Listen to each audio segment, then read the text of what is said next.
Hello বন্ধুরা, সবাই কেমন আছো? আশা করছি সবাই খুব ভালো আছো, আর আমি তো খুবই ভালো আছি। Welcome back to my channel. আমাদের সামনেই দেখতে পাচ্ছ সুন্দর একটি ফল, আর এটা কি ফল কম বেশি সবাই জানো, এটা হলো জাম।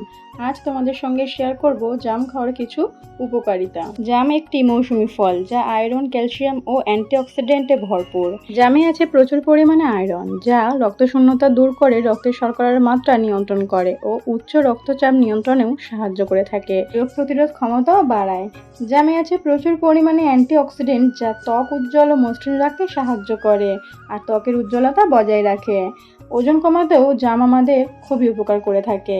লিভারের কার্যক্ষমতা ঠিক রাখে ও হজম শক্তি বাড়ায়। এর মনে এই প্রশ্নটা আছে যে যারা গর্ভবতী মহিলা তাদের জাম খাওয়া ঠিক না।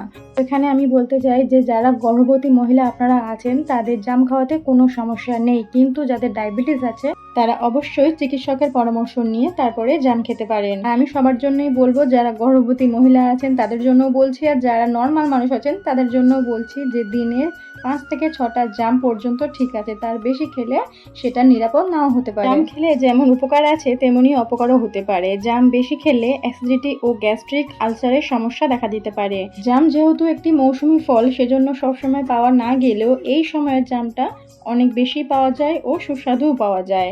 তো ফ্রেশ জাম আপনারা খেতে পারেন, তাতে কোনো সমস্যা নেই। কিন্তু ওই যে বললাম যে 5 থেকে 6টার বেশি জাম যদি আপনারা ইনটেক করে ফেলেন তাহলে সমস্যা দেখা দিতে পারে। জাম কখনোই আপনারা খালি পেটে খেতে যাবেন না, জাম সব সময় ভরা পেটে খাবেন। যেহেতু জাম হজমে সাহায্য করে থাকে, সেজন্য খাওয়ার পরই আপনাদের জাম খাওয়াটা উচিত। তো আমার এই তথ্য যদি আপনাদের একটু প্রয়োজনীয় বলে মনে হয় তাহলে অবশ্যই আমাকে কমেন্টে জানাবেন। ভিডিওটি ভালো লাগলে লাইক, কমেন্ট, শেয়ার। আর আমার চ্যানেলে নতুন বন্ধু হয়ে এই ভিডিওটি দেখে থাকলে সেই সাবস্ক্রাইব করে দিও। আর আমার পাশে থেকে আমার এই ভিডিওটা কে কোথা থেকে দেখছো অবশ্যই কিন্তু আমাকে কমেন্ট করে জানিও। তোমরা সবাই ভালো থেকো, সুস্থ থেকো, টাটা।